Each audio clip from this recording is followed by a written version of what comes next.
புல்லுள்ள இடங்களில் மேய்த்திடுவார், நல்ல நீரோடை அண்டையிலே நடத்திடுவார்.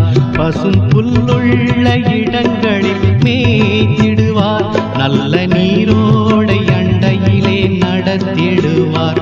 அவர் நாமத்தின் நிமித்தம் என்றென்றும் என்னை நீதியின் பாதையில் நடத்திடுவார். அவர் நாமத்தின் நிமித்தம் என்றென்றும் என்னை நீதியின் பாதையில் நடத்திடுவார். இயேசு நல்ல மேய்ப்பர், என்றும் என்னை காப்பார். இயேசு நல்ல மேய்ப்பர், என்றும் என்னை காப்பார்.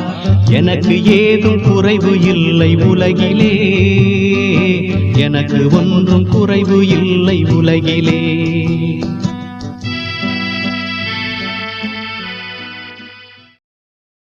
கர்த்தருக்குள் அன்பானவர்களே, அனுதினமும் கிறிஸ்துவுடன் தியான வேளைக்கு உங்களை அன்புடன் அழைக்கிறோம்.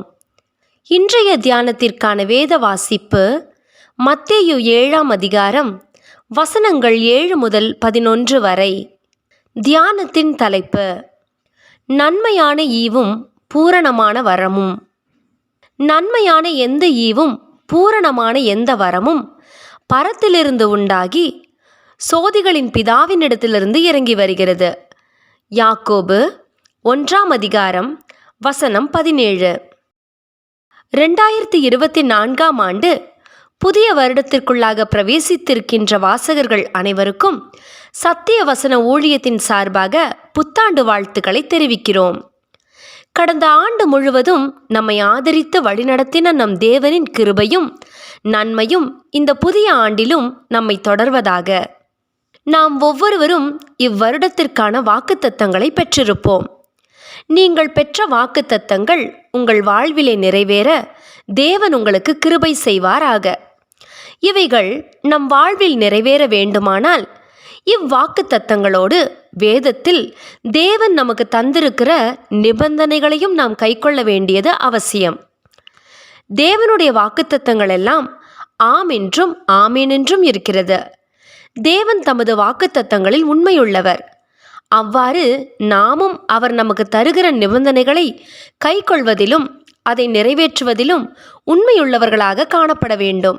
அப்பொழுது நிச்சயமாகவே இந்த புதிய ஆண்டு நமக்கு ஆசீர்வாதமான ஆண்டாக அமையும். வேதத்தில் உள்ள வாக்குத்தத்தங்கள் எல்லாம் பரலோகத்தில் வாசமாயிருக்கிற நம்முடைய தேவனுடையவைகள். எனவே தான் வாக்குத்தத்தங்களில் இடம்பெற்றுள்ள நன்மைகளும் ஆசீர்வாதங்களும் பரலோகத்தில் உள்ள தேவனிடமிருந்து நமக்கு இறங்கி வருகிறது. இதை யாக்கோபு தனது நிருபத்தில் கூறும்போது, நன்மையான எந்த ஈவும் பூரணமான எந்த வரமும் பரத்திலிருந்து உண்டாகி சோதிகளின் பிதாவினிடத்திலிருந்து இறங்கி வருகிறது என்கிறார். யாக்கோபு 1ஆம் அதிகாரம் வசனம் 17. இப்புதிய ஆண்டில் தேவன் நம்மை இவ்வுலகத்திற்குரிய நன்மைகளினாலும் ஆவிக்குரிய வரங்களினாலும் ஆசீர்வதிக்கிறார்.